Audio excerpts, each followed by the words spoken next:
On May 10, the Westchester Legislature reformed the benefits package available to county employees.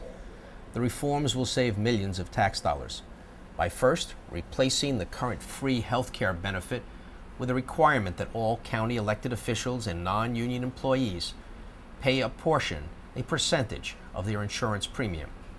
Second, by evaluating the cost and effectiveness of alternatives to the current county health insurance plan. Third, by reducing the amount of unused sick and vacation that the county employee can get paid for. Fourth, by establishing a one-time retirement incentive. And lastly, by urging a hiring freeze for the entire county. I don't know if I can speak for others on this tonight, so I'm going to speak only for myself.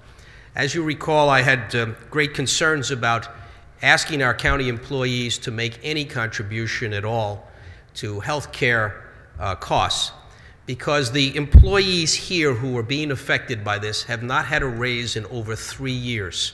So we're in effect cutting their pay. And we do hear out on the street that our employees are overpaid in comparison to those employees in the private sector. Well, I've seen a study recently, Mr. Chairman, which says that that is not in fact the case when you compare comparable people, comparable jobs, comparable skills, comparable education. When you take someone who's got a master's degree and compare them to someone who has only a high school education, that is not a fair comparison. So you can't say all of the private sector versus all of the public sector. You have to look at the individual jobs.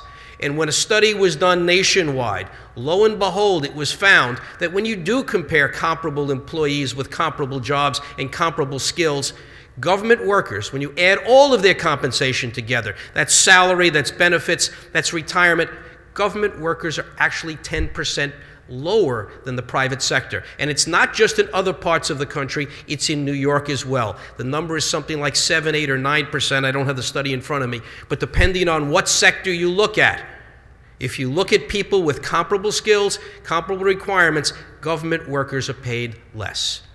So why are we doing this?